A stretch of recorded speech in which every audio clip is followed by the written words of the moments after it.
ಮನೇಲಿ ಕುತ್ಕೊಂಡು ಕೆಲಸ ಮಾಡೋದು ಹೇಗೆ, ಪ್ಯಾಸಿವ್ ಇನ್ಕಮ್ ಕ್ರಿಯೇಟ್ ಮಾಡ್ಕೊಳ್ಳೋದು ಹೇಗೆ.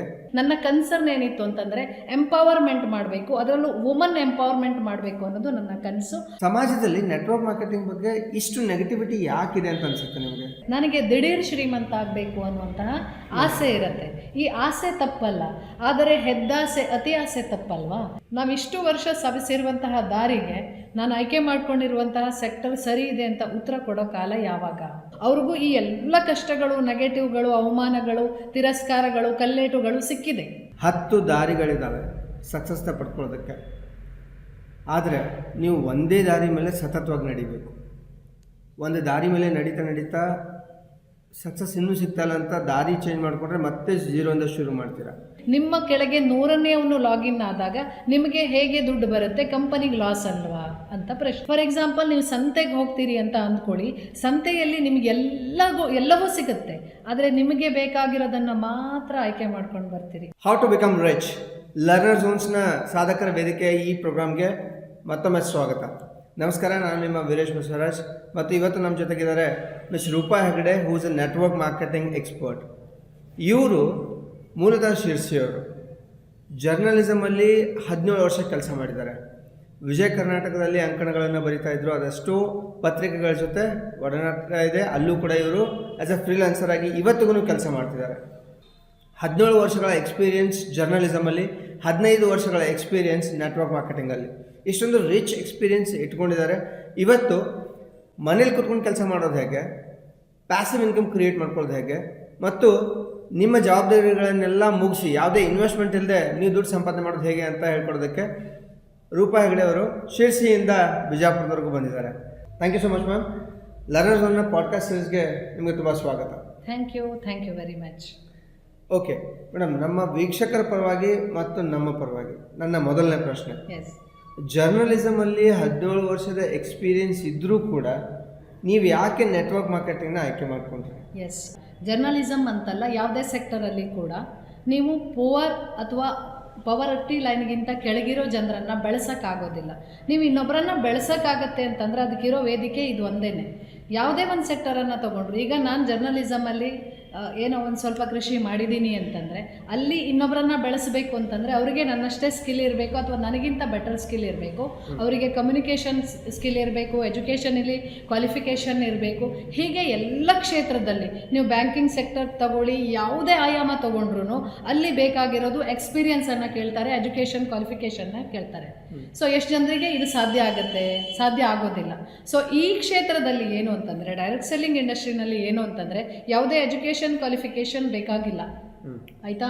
ಆಮೇಲೆ ಶ್ರೀಮಂತಿಕೆಯನ್ನು ಕೇಳಲ್ಲ, ಲಂಚ ಕೇಳೋದಿಲ್ಲ. ಸೊ ಈ ವೆರಿ ಬ್ಯೂಟಿಫುಲ್ ಆನ್ಸರ್ ಇದು. ಆ್ಯಕ್ಚುಲಿ ತುಂಬ ಜನಕ್ಕೆ ಏನಾಗುತ್ತೆ ಅಂತಂದರೆ, ನನಗೆ ಜಾಬ್ ಬೇಕು ಅಂತಂದರೆ ನಾನು ಲಂಚ ಕೊಡಬೇಕು, ಲಂಚ ಕೊಟ್ಟಿಲ್ಲ ಅಂದರೆ ಕೆಲಸ ಸಿಗೋದಿಲ್ಲ.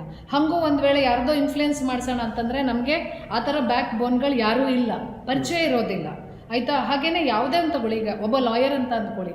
ಆ ಲಾಯರ್ ಅಂತಂದರೆ ಅವನು ಮಾತ್ರ ಬೆಳಿಬಹುದೇ ಹೊರತು ಅವನ ಅಡಿಯಲ್ಲಿ 100 ಜನರಿಗೆ ಕೆಲಸ ಕೊಡೋಕ್ಕಾಗೋದಿಲ್ಲ ಅಲ್ವಾ? ಎಸ್ ಅ ಬಿಸ್ನೆಸ್ ಮೆನ್ ಅಂತಂದರೆ ಅಥವಾ ಆ ಬಿಸ್ನೆಸ್ಗೆ ಸಂಬಂಧಪಟ್ಟಂಗೆ ಅವರಿಗೆ ಎಕ್ಸ್ಪೀರಿಯನ್ಸ್ ಇರೋರನ್ನೇ ತೊಗೊಳ್ತಾರೆ, ಎಜುಕೇಷನ್ ಕ್ವಾಲಿಫಿಕೇಷನ್ ಕೇಳ್ತಾರೆ. ಸೊ ಇಲ್ಲಿ ಎಲ್ಲದಕ್ಕೂ ಮಾನದಂಡ ಇದೆ. ಇಲ್ಲಿ ಏನು ಮಾನದಂಡ ಅಂತಂದರೆ, ನಾನು ಕೆಲಸ ಮಾಡಬೇಕು, ನಾನು ದುಡಿಬೇಕು, ನಾನು ರಿಚ್ ಆಗಬೇಕು, ನಾನು ಫೇಮಸ್ ಆಗಬೇಕು, ನಾನು ಸಮಾಜದ ಮುಖ್ಯವಾಹಿನಿಗೆ ಬರಬೇಕು ಅನ್ನುವಂತಹ ಇಚ್ಛಾಶಕ್ತಿ ಇರುವಂಥ ಪ್ರತಿಯೊಬ್ಬರಿಗೂ ಇಲ್ಲಿ ಅವಕಾಶ ಇದೆ.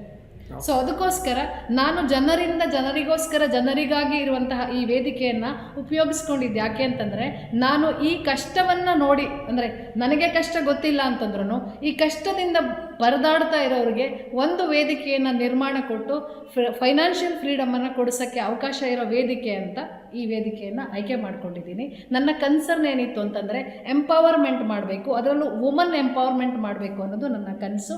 ಆ ಕನಸು ಸಾಕಾರ ಆಗುತ್ತೆ ಅಂದರೆ ಅದು ಈ ವೇದಿಕೆಯಲ್ಲಿ ಅಂತ ಆಯ್ಕೆ ಮಾಡಿಕೊಂಡೆ. Thank you sir, very beautiful question ಇದೆ ಆ್ಯಕ್ಚುಲಿ. ಅದ್ಭುತವಾದಂಥ ಉತ್ತರ ಮೇಡಮ್. ನೆಟ್ವರ್ಕ್ ಮಾರ್ಕೆಟಿಂಗ್ ಅಂದ ತಕ್ಷಣ ಜನರಲ್ಲಿ ಬೇರೆ ಬೇರೆ ಅಭಿಪ್ರಾಯಗಳಿದೆ. ನಿಮ್ಮ ಪ್ರಕಾರ ನೆಟ್ವರ್ಕ್ ಮಾರ್ಕೆಟಿಂಗ್ ಅಂದರೆ ಏನು? ನಿಮ್ಮ ಅಭಿಪ್ರಾಯ ಏನು? ಈ 15 ವರ್ಷಗಳ ಅನುಭವದ ಮೇಲೆ ಒಂದು ಸಂಕ್ಷಿಪ್ತವಾದ ಅಭಿಪ್ರಾಯ ಅಂತ ತಿಳಿಸಿ ಅಂತ ಹೇಳಿದ್ರೆ ಏನು ಹೇಳೋದಕ್ಕೆ ಇಷ್ಟಪಡ್ತೀರಾ? ವಿಪುಲವಾದ ಅವಕಾಶಗಳ ವೇದಿಕೆ ಅಂತ ಹೇಳೋಕ್ಕೆ ಇಷ್ಟಪಡ್ತೀನಿ. ಯಾರಿಗೆ ಬೇಕಾದರೂ ಸಿಗ್ಬೋದಾದಂಥ ವೇದಿಕೆ. Okay, great. ಫಿನಾನ್ಷಿಯಲ್ ಫ್ರೀಡಮ್ ತಗೊಳ್ಳೋಕ್ಕೆ ಇರುವಂತಹ ವಿಪುಲವಾದಂತಹ ಅವಕಾಶದ ವೇದಿಕೆ ಅಂತ ಹೇಳಕ್ಕೆ ಇಷ್ಟಪಡ್ತೀನಿ. ತುಂಬ ಸುಂದರವಾದಂಥ ಉತ್ತರ. Yes. To be very honest ma'am, network marketing ಅಂದ ತಕ್ಷಣ ಈಗಲೂ ನನ್ನ ತಲೆಯಲ್ಲಿ ಒಂದು ನೆಗೆಟಿವ್ ಫೀಲಿಂಗ್ ಬರುತ್ತೆ. ಇದೇ ಥರ ನಾನು ಸಾಕಷ್ಟು ಜನರ ಹತ್ರ ನೆಗೆಟಿವ್ ಫೀಲಿಂಗ್ಸ್ಗಳನ್ನು ಅಥವಾ ನೆಗೆಟಿವ್ ಮಾತಾಡೋದನ್ನು ಕೇಳಿದ್ದೀನಿ, ನೋಡಿದ್ದೀನಿ. ಯಾಕೆ ಸಮಾಜದಲ್ಲಿ ನೆಟ್ವರ್ಕ್ ಮಾರ್ಕೆಟಿಂಗ್ ಬಗ್ಗೆ ಈ ನೆಗೆಟಿವ್ ಫೀಲಿಂಗ್ ಇದೆ? ಯಾಕಂದರೆ ನಿಮ್ಮ ಜೊತೆ ಮಾತಾಡಿದಾಗ, ಯಾಕಂದರೆ ನೀವು ಬಂದಿದ್ದು ಡಿಜಿಟಲ್ ಮಾರ್ಕೆಟಿಂಗ್ ಕಲಿಬೇಕು, ಈ ನೆಟ್ವರ್ಕ್ ಮಾರ್ಕೆಟಿಂಗ್ನ ಬೆಳೆಸಬೇಕು ಅಂತ ಬಂದವರು. ನಿಮ್ಮ ಜೊತೆ ಮಾತಾಡಿದಾಗ ಎಲ್ಲೋ ಒಂದು ಕಡೆ ಇಷ್ಟೆಲ್ಲ ಫೆಸಿಲಿಟೀಸ್ ಇದ್ದರೂ, ಇಷ್ಟು ರಿಚ್ ಎಕ್ಸ್ಪೀರಿಯನ್ಸ್ ಇದ್ದರೂ, ನಿಮ್ಮಂಥ ವೆಲ್ ಎಜುಕೇಟೆಡ್ ಜರ್ನಲಿಸಮಲ್ಲಿ ಕೆಲಸ ಮಾಡಿದವರು ನೆಟ್ವರ್ಕ್ ಮಾರ್ಕೆಟಿಂಗಲ್ಲಿ ಬರ್ತಿದ್ದಾರೆ ಅಂದರೆ ದರ್ ಮಸ್ಟ್ ಬಿ ಸಮಥಿಂಗ್ ಅಂತ ನನಗನ್ನಿಸ್ತು. ಸೊ ಹೀಗೆ ಅದಕ್ಕೋಸ್ಕರ ನಾನು ಈ ಒಂದು ಇಂಟರ್ವ್ಯೂಗಾಗಿ ರಿಕ್ವೆಸ್ಟ್ ಮಾಡಿಕೊಂಡೆ. ಸೊ ಸಮಾಜದಲ್ಲಿ ನೆಟ್ವರ್ಕ್ ಮಾರ್ಕೆಟಿಂಗ್ ಬಗ್ಗೆ ಇಷ್ಟು ನೆಗೆಟಿವಿಟಿ ಯಾಕಿದೆ ಅಂತ ಅನಿಸುತ್ತೆ ನಿಮಗೆ? ಹೇಳ್ತೀನಿ ಸರ್, ಖಂಡಿತವಾಗ್ಲೂ ಹೇಳ್ತೀನಿ. ಪ್ರತಿಯೊಬ್ಬ ನೆಟ್ವರ್ಕ್ ಲೀಡರ್ ಕೂಡ, ಇಲ್ಲಿ ಬರೋನೆಲ್ಲರೂ ಲೀಡರೇ. ನಾನು ಲೀಡರ್ ಆಗಬೇಕು, ನಾನು ರೀಚ್ ಆಗಬೇಕು, ನಾನು ಫೇಮಸ್ ಆಗಬೇಕು ಅಂತಲೇ ಬಂದಿರ್ತಾರೆ. ಆದರೆ ಬಂದ ಮೇಲೆ ಏನಾಗುತ್ತೆ ಅಂತಂದರೆ, ಇಲ್ಲಿ ಒಂದಿಷ್ಟು ಪ್ಯಾರಾಮೀಟರನ್ನು ನೋಡದೆ ಫೇಲ್ ಆಗ್ತಾರೆ. ಏನು ಪ್ಯಾರಾಮೀಟರ್ಸ್ ಅಂತಂದರೆ, ನಮ್ಮ ಆಯ್ಕೆ ಹೇಗಿರಬೇಕು ಈ ಒಂದು ಡೈರೆಕ್ಟ್ ಸೆಲ್ಲಿಂಗ್ ಇಂಡಸ್ಟ್ರಿನಲ್ಲಿ ಅಂತಂದರೆ, ನಾನು ಕರೆಕ್ಟಾದ ಕಂಪನಿಯಲ್ಲಿ ಇದ್ದೀನ ನೋಡ್ಕೋಬೇಕು, ಕಂಪನಿ ಸಕ್ಸೀಡ್ ಆಗಿ ರನ್ ಆಗುತ್ತಾ ನೋಡ್ಕೋಬೇಕು, ಈ ಕಂಪನಿಯಲ್ಲಿ ಇರುವಂತಹ ಪ್ರೊಡಕ್ಟಿವಿಟಿ ಏನು ಅನ್ನೋದನ್ನು ನೋಡ್ಕೋಬೇಕು. ಕಂಪನಿಯ ಡೈರೆಕ್ಟ್ ಸೆಲ್ಲಿಂಗ್ ಕಂಪನಿಗಳಲ್ಲಿ ಒಂದು ಸರ್ವಿಸ್ ಬೇಸ್ ಇರುತ್ತೆ, ಇನ್ನೊಂದು ಪ್ರಾಡಕ್ಟ್ ಬೇಸ್ ಇರುತ್ತೆ.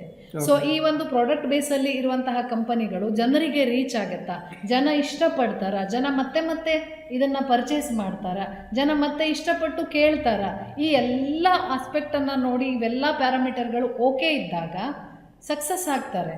ಹೀಗಿದ್ದು ಫೇಲ್ಯೂರ್ ಆಗೋರಿದ್ದಾರೆ, ನೆಟ್ವರ್ಕಲ್ಲಿ ನೆಗೆಟಿವ್ ಆದವರು ಇದ್ದಾರೆ. ಯಾಕೆ ಅಂತಂದರೆ, ನನಗೆ ದಿಢೀರ್ ಶ್ರೀಮಂತ ಆಗಬೇಕು ಅನ್ನುವಂತಹ ಆಸೆ ಇರುತ್ತೆ. ಈ ನೆಗೆಟಿವನ್ನು ಫೇಸ್ ಮಾಡಿ ತಾಳ್ಮೆಯಿಂದ ಮುಂದೆ ಹೋದವನು ಮಾತ್ರ ವಿನ್ ಆಗ್ತಾನೆ, ಕೋಟಿ ಕೋಟಿ ಸಂಪಾದನೆ ಮಾಡ್ತಾನೆ ಅಂತ ಹೇಳಕ್ಕೆ ಇಷ್ಟಪಡ್ತೀನಿ. ನನ್ನ ಉದ್ದೇಶ ಇಷ್ಟೇ. ಸೋತವ್ರನ್ನೆಲ್ಲ ವಿನ್ ಮಾಡಿಸಿದಾಗ ಮಾತ್ರ, ನಮ್ಮ ಜೊತೆ ಬಂದ 10 ಜನರನ್ನು ವಿನ್ ಮಾಡಿಸಿ ಅವರಿಗೆ ಫೈನಾನ್ಷಿಯಲ್ ಫ್ರೀಡಮನ್ನು ಕೊಡಿಸಿದಾಗ ನಾವೊಂದು ಸಾರ್ಥಕ ಲೀಡರ್ ಆಗ್ತೀವಿ. ಸಮಾಜದಲ್ಲಿ ಜನಮಾನಸದಲ್ಲಿ ಇರುವಂತಹ ನೆಗೆಟಿವ್ ತೆಗಿಯಕ್ಕೆ ಈ ಮೂಲಕ ಸಾಧ್ಯ ಆಗುತ್ತೆ ಅಂತ ಹೇಳಕ್ಕೆ ಇಷ್ಟಪಡ್ತೀನಿ ಸರ್. ಸಮಾಜದಲ್ಲಿ ಕೊಳೆ ಇದೆ, ಭ್ರಷ್ಟಾಚಾರ ಇದೆ, ಅದು ಇದೆ, ಇದು ಇದೆ ಅಂತ ಹೇಳೋದು ತುಂಬ ಸುಲಭ. ಅದರ ಜವಾಬ್ದಾರಿನ ತಗೊಂಡು ಅದನ್ನು ಸರಿಪಡಿಸುವಂಥ ಮನೋಭಾವ ಇರೋನು ನಿಜವಾದ ಲೀಡರ್ ಆಗ್ತಾನೆ ಅನ್ನೋದನ್ನು ರೂಪಾ ಮೇಡಮ್ ಅವರು ಹೇಳಿ ಮಾಡಿ ತೋರಿಸ್ತಾ ಇದ್ದಾರೆ. ಸೊ ಈ ಒಂದು ಮೈಂಡ್ಸೆಟ್ಗೆ ಹ್ಯಾಟ್ಸ್ ಆಫ್. Thank you. ಈಗ ಸಕ್ಸಸ್ ಅಂತ ಬಂದಾಗ ಪ್ರತಿಯೊಂದು ಬಿಸ್ನೆಸ್ಸಲ್ಲೂ ಕೂಡ ಒಂದೊಂದು ಸಕ್ಸಸ್ ರೇಷಿಯೋ ಇರುತ್ತೆ. ಎಸ್. ಈಗ ನೆಟ್ವರ್ಕ್ ಮಾರ್ಕೆಟಿಂಗ್ ಅಂತ ತೊಗೊಂಡ್ರೆ, ಇದನ್ನು ಒಂದು ಆ್ಯಸ್ ಅ ಬಿಸ್ನೆಸ್ ಆಗಿ ತೊಗೊಂಡ್ರೆ ಸಕ್ಸಸ್ ರೇಷಿಯೋ ಅಂದರೆ ಎಷ್ಟಿರುತ್ತೆ? Thank you for a good question. ಯಾಕೆ ಅಂತಂದರೆ, ಎಲ್ರಿಗೂ direct selling industry, network marketing industry ಅಂದರೆ ಸಕ್ಸಸ್ ರೇಷಿಯೋ 0 ಅಥವಾ 0.5% ಅನ್ನೋ ಥರ ಇರ್ತಾರೆ. ಇದರಲ್ಲಿ ಫಸ್ಟ್ ಇದ್ದವ್ರು ಮಾತ್ರ ವಿನ್ ಆಗ್ತಾನೆ ರೀ, ನಮಗೆಲ್ಲ ಕೆಲಸ ಇಲ್ಲ, ಉದ್ಯೋಗ ಇಲ್ಲ, ನಾವು ಮಾಡಲ್ಲ ಬಿಡ್ರಿ, ನೀವು ನಮ್ಮ ಮುಂದೆ ಬರಬೇಡ್ರಿ ಅನ್ನೋ ನೆಗೆಟಿವ್ ಶೇಡಲ್ಲೇ ಮಾತಾಡ್ತಾರೆ. ಬಟ್ ನಾನು ಒಂದು ಹೇಳೋಕ್ಕೆ ಇಷ್ಟಪಡ್ತೀನಿ ಮೈ ಡಿಯರ್ ಫ್ರೆಂಡ್ಸ್, ಏನಪ್ಪ ಅಂತಂದರೆ, ಪ್ರತಿ ಒಂದು ಸೆಕ್ಟರಲ್ಲೂ, ಅದು ಯಾವುದೇ ಸೆಕ್ಟರ್ ಆಗಿದ್ರೂ ಅದರಲ್ಲಿ ಸಕ್ಸಸ್ ರೇಷಿಯೋ 15 to 18% ಮಾತ್ರ. ಅದು ಯಾವುದೂ ಇರ್ಬೋದು. ನೀವು ಯಾವ ಕ್ಷೇತ್ರವನ್ನು ಆಯ್ಕೆ ಮಾಡಿದ್ರೂ ಅಲ್ಲಿ ಸಕ್ಸಸ್ ಆದವ್ರು ಇಷ್ಟೇ ರೇಷಿಯೋದಲ್ಲಿ ಆಗಿರುವಂಥದ್ದು. ಅವ್ರಿಗೂ ಈ ಎಲ್ಲ ಕಷ್ಟಗಳು, ನೆಗೆಟಿವ್ಗಳು, ಅವಮಾನಗಳು, ತಿರಸ್ಕಾರಗಳು, ಕಲ್ಲೇಟುಗಳು ಸಿಕ್ಕಿದೆ. ಅವಮಾನಗಳು, ನಿಂದನೆಗಳು, ಹಿಂದ್ಬಿಟ್ಟು ಮಾತಾಡೋದು ಅಂತಾರಲ್ಲ, ಅದೆಲ್ಲವೂ ಸಿಕ್ಕಿದೆ. ಅವೆಲ್ಲವನ್ನು ಭೇದಿಸಿ, ಅವೆಲ್ಲವನ್ನು ಸಹಿಸಿಕೊಂಡು ಮುಂದೆ ಬಂದು ಸಕ್ಸಸ್ ಆದವ್ರು 15 to 18% ಮಾತ್ರ ಸಕ್ಸಸ್ ಆಗಿದ್ದಾರೆ. ಸೊ ಇದೇ ರೇಷಿಯೋ, ಇದೇ ಒಂದು ಪ್ಯಾರಾಮೀಟರ್ ಇಲ್ಲೂ ಕೂಡ ಇನ್ಕ್ಲೂಡ್ ಆಗುತ್ತೆ ಅಂತ ಹೇಳಕ್ಕೆ ಇಷ್ಟಪಡ್ತೀನಿ. ಓಕೆ. ಎಸ್. ಈಗ ಸಕ್ಸಸ್ ರೇಷಿಯೋ ಅಂತ ಬಂದಾಗ ಡೆಫಿನೆಟ್ಲಿ, ಯಾಕಂದರೆ ಪ್ರತಿಯೊಂದು ಬಿಸ್ನೆಸ್ಸಲ್ಲೂ ಕೂಡ ನಾನು ಬಿಸ್ನೆಸ್ಮನ್ ಆಗಬೇಕು, ನಾನು ನನ್ನದೇ ಬಾಸ್ ಆಗಬೇಕು ಅಂತ ಸಾಕಷ್ಟು ಜನ ಬಿಸ್ನೆಸ್ ಹಿಡಿತಾರೆ. ಆದರೆ ಅನ್ಫಾರ್ಚುನೇಟ್ಲಿ ಕನ್ಸಿಸ್ಟೆಂಟ್ ಎಫರ್ಟ್ ಹಾಕದೇ ಇರೋದಕ್ಕೆ ಮಾರ್ಕೆಟಿಂದ ಔಟ್ ಆಗಿಬಿಡ್ತಾರೆ. ಸೊ ವೀಕ್ಷಕರೇ, ನಾನು ನನ್ನ ಸಾಕಷ್ಟು ವಿಡಿಯೋಗಳಲ್ಲೂ ಕೂಡ ಈ ಮಾತನ್ನ ಹೇಳಿದ್ದೀನಿ. 10 ದಾರಿಗಳಿದ್ದಾವೆ ಸಕ್ಸಸ್ನ ಪಡ್ಕೊಳ್ಳೋದಕ್ಕೆ. ಆದರೆ ನೀವು ಒಂದೇ ದಾರಿ ಮೇಲೆ ಸತತವಾಗಿ ನಡಿಬೇಕು. ಒಂದು ದಾರಿ ಮೇಲೆ ನಡೀತಾ ಸಕ್ಸಸ್ ಇನ್ನೂ ಸಿಗ್ತಾಯಿಲ್ಲ ಅಂತ ದಾರಿ ಚೇಂಜ್ ಮಾಡಿಕೊಂಡ್ರೆ ಮತ್ತೆ 0 ಶುರು ಮಾಡ್ತೀರಾ, ಮತ್ತೆ ಅರ್ಧ ನಡೀತೀರಾ, ಮತ್ತೆ ಚೇಂಜ್ ಮಾಡ್ತೀರಾ. ಸೊ ನಾನು ನೆಟ್ವರ್ಕ್ ಮಾರ್ಕೆಟಿಂಗಲ್ಲಿ ಮೊದಲನೇ ಸಲ ಕಾಲಿಡಬೇಕಾದ್ರೆ maybe back in 2008 okay, ನಾನು ಅಮೆದಲ್ಲಿ ಶುರು ಮಾಡ್ಕೊಂಡಿದ್ದೆ. ಆಮೇಲೆ US ಬೇಸ್ಡ್ ಕಂಪ್ನಿ ಇದೆ. ಎಸ್. ನಾನು ಮಾಡಿದೆ, ಬಟ್ ಅಷ್ಟಾಗಿ ಅರ್ಥ ಆಗಲಿಲ್ಲ, ಹಾಗಾಗಿ ಅದನ್ನು ಬಿಟ್ಟು ಡ್ರಾಪ್ ಔಟ್ ಮಾಡಿದೆ. ಒಂದು ಮೇನ್ ಕನ್ಸರ್ನಲ್ಲಿ ಏನು ಬಂತು ಅಂದರೆ, ನನಗೆ ಬಂದಿರೋ ಪ್ರಶ್ನೆ ಇದು, ಸೊ ಮೇ ಬಿ ನಮ್ಮ ವೀಕ್ಷಕರಿಗೂ ಬಂದಿರ್ಬೋದು. ಎಸ್. ಮೊದಲು ನೀವು ಎಷ್ಟು ಪ್ರಾಡಕ್ಟ್ನ ತೊಗೊಳ್ಳಿ, ಆಮೇಲೆ ಬೇರೆ ಯಾರಾದರೂ ಅದನ್ನು ತೊಗೋತಾರೆ, ಆಮೇಲೆ ಅವ್ರು ತೊಗೊಂಡಾಗಲೂ ಕೂಡ ನಿಮಗೆ ಇನ್ಕಮ್ ಬರುತ್ತೆ. ಎಸ್. ಈ ಥರ ನಿಮ್ಮ ಕೆಳಗಡೆ ಇರುವಂಥ ಎಷ್ಟೇ ಜನ ಆದರೂ ಕೂಡ ಅವರೆಲ್ಲರದು ಇನ್ಕಮ್ ಬರುತ್ತೆ ಅಂತ ಹೇಳ್ತಾರೆ. ಸೊ ಆವಾಗ ನನ್ನ ತಲೆಯಲ್ಲಿ ಬಂದಿದ್ದೇನು, 100ನೇ ವ್ಯಕ್ತಿ ಕೂಡ ಅದನ್ನು ತೊಗೊಂಡಾಗ, ಪ್ರಾಡಕ್ಟ್ನ ತೊಗೊಂಡಾಗ ನನಗದ್ರ ಇನ್ಕಮ್ ಬರ್ತಾ ಇದೆ ಅಂದರೆ ಕಂಪ್ನಿಗೆ ಏನು ಉಳಿಯುತ್ತೆ? ಇದು ನನ್ನ ಪ್ರಶ್ನೆ.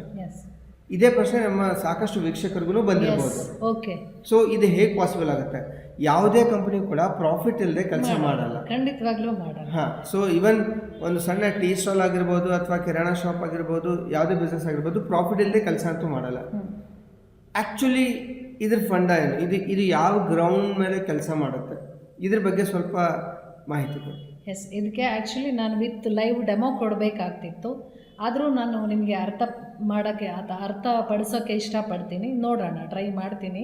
ಈ ಒಂದು ಇಂಡಸ್ಟ್ರಿನಲ್ಲಿ ಏನಾಗುತ್ತೆ ಅಂತಂದರೆ, ಇವ್ರ ಪ್ರಶ್ನೆ ಏನು ಅಂತಂದರೆ, ನೀವು ಜಾಯಿನ್ ಆಗ್ತೀರಿ, ನೀವು ಲಾಗಿನ್ ಆಗ್ತೀರಿ, ನಿಮ್ಮ ಕೆಳಗೆ 100ನೇವನು ಲಾಗಿನ್ ಆದಾಗ ನಿಮಗೆ ಹೇಗೆ ದುಡ್ಡು ಬರುತ್ತೆ? ಕಂಪನಿಗೆ ಲಾಸ್ ಅಲ್ವಾ ಅಂತ ಪ್ರಶ್ನೆ.